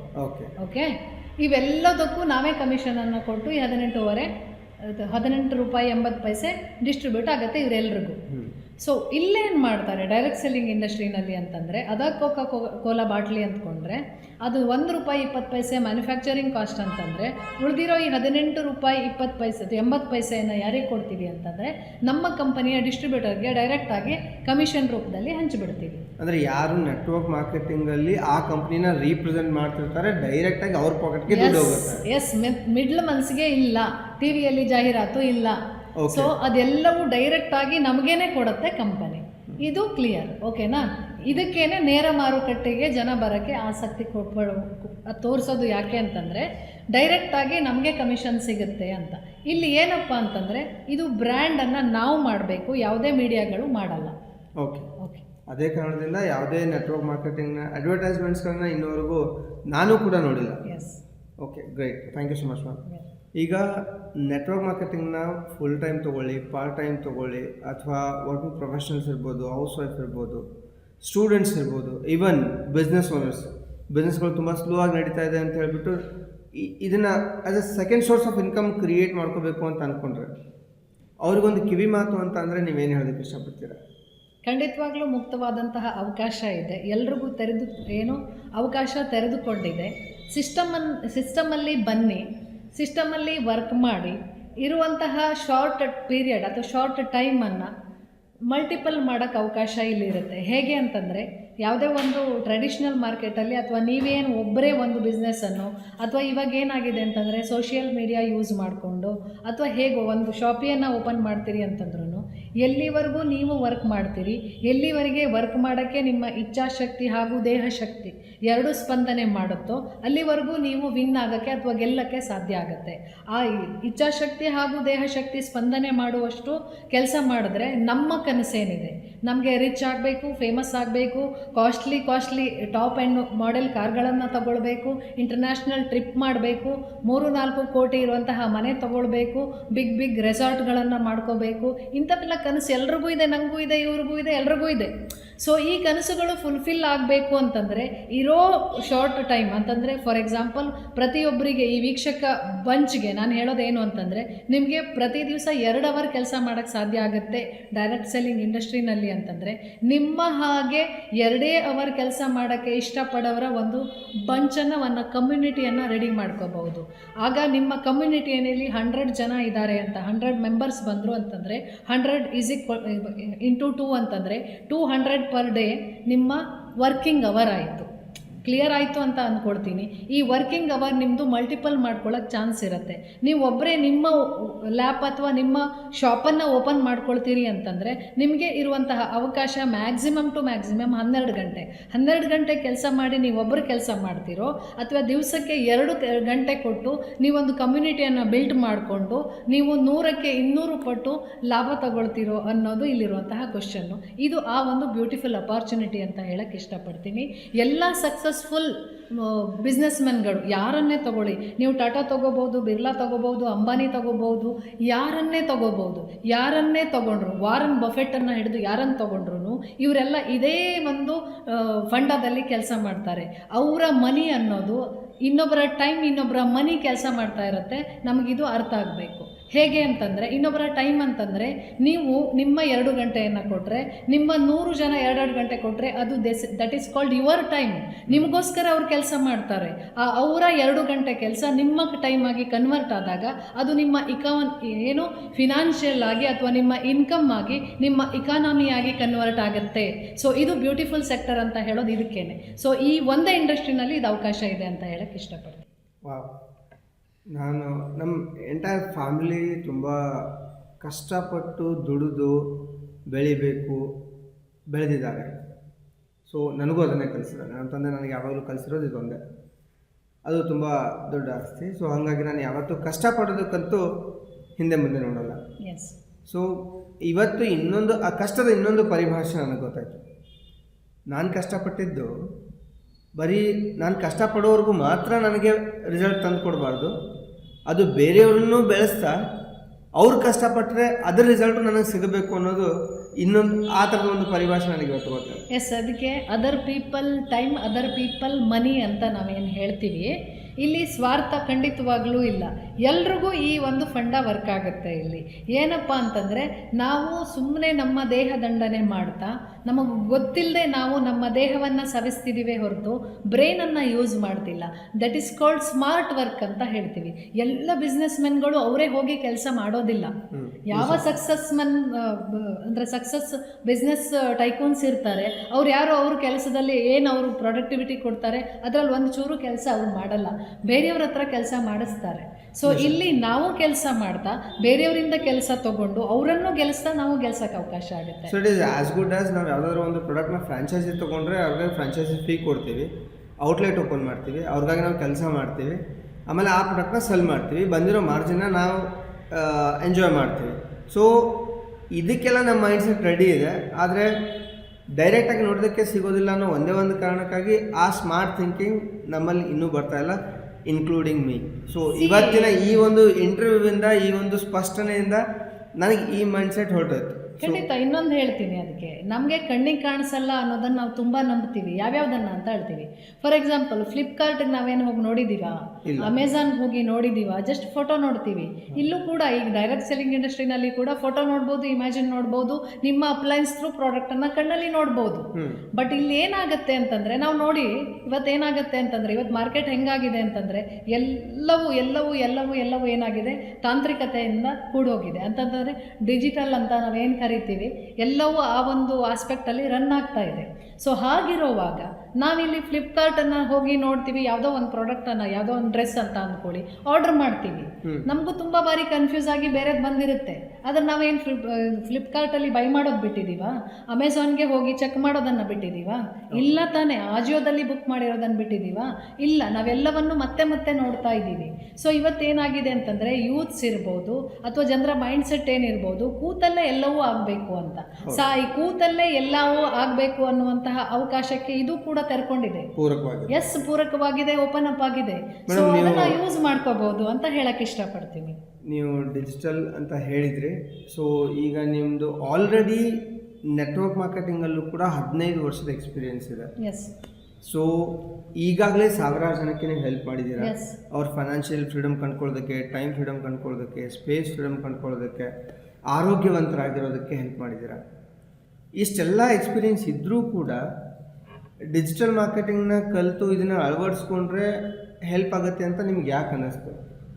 ನಾನು ಇವಾಗ ಫೈನಾನ್ಷಿಯಲ್ ಫ್ರೀಡಮ್ ಕೊಡಿಸಿದ್ದೀರಿ ಅಂತ ಹೇಳಿದ್ರಿ, ಆರೋಗ್ಯ ಕೊಡಿಸಿದ್ದೀರಿ ಅಂತ ಹೇಳಿದ್ರಿ, ತುಂಬ ಜನರ ಮನೆಯಲ್ಲಿ ಸಂತೋಷವನ್ನು ತಂದಿದ್ದು ಅಂತ ಹೇಳಿದ್ರಿ. ಎಸ್, ಇವೆಲ್ಲವೂ ಹೌದು. ಇದೆಲ್ಲದರ ಜೊತೆಗೆ ಇವಿಷ್ಟೇ ಲಿಮಿಟೆಡ್ ಆಗಬಾರ್ದು. ಇದಕ್ಕೊಂದು ವಿಪುಲವಾದಂತಹ ಜಗತ್ತಿಗೆ ಓಪನ್ ಆಗಬೇಕು ಅಂತಂದರೆ ಇದಕ್ಕೆ ಬೇಕಾಗಿರುವಂತಹದ್ದು ಈ ಒಂದು ಡಿಜಿಟಲ್ ಮಾರ್ಕೆಟ್ ಅಂತ ನಾನು ಕಂಡುಕೊಂಡೆ. ಸೊ ಅದಕ್ಕೋಸ್ಕರ ನಾನು ಕೂಡ ಈ ಒಂದು ನನ್ನ ಪ್ರಾಡಕ್ಟನ್ನು ಅಥವಾ ನಾನೇನು ನೆಟ್ವರ್ಕ್ ಮಾರ್ಕೆಟಿಂಗ್ ಮಾಡ್ತಾ ಇದ್ದೀನಿ ಇದನ್ನು ಆ ಒಂದು ಬಹುಮುಖ್ಯ ವೇದಿಕೆಗೆ ತರಬೇಕು, ತುಂಬ ಜನಕ್ಕೆ ರೀಚ್ ಆಗಬೇಕು ಅಂತ ಆಸೆ ಇತ್ತು.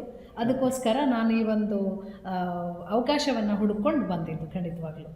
Okay, thank you so much ma'am. Thanks for your trust. First of all, ವೀಕ್ಷಕರೇ, ಬಿಸ್ನೆಸ್ ಯಾವುದೇ ಆಗಿರ್ಬೋದು, ಇವತ್ತಿನ ಟೈಮಲ್ಲಿ ನೀವು ಡಿಜಿಟಲ್ ಪ್ಲಾಟ್ಫಾರ್ಮಲ್ಲಿ ಇಲ್ಲ ಅಂದರೆ ನಿಮ್ಮ ರೀಚ್ ಲಿಮಿಟೆಡ್ ಆಗಿಬಿಡುತ್ತೆ, ಆ ಜಿಯೋಗ್ರಫಿಕಲ್ ಏರಿಯಾಗೆ ಲಿಮಿಟೆಡ್ ಆಗಿಬಿಡುತ್ತೆ.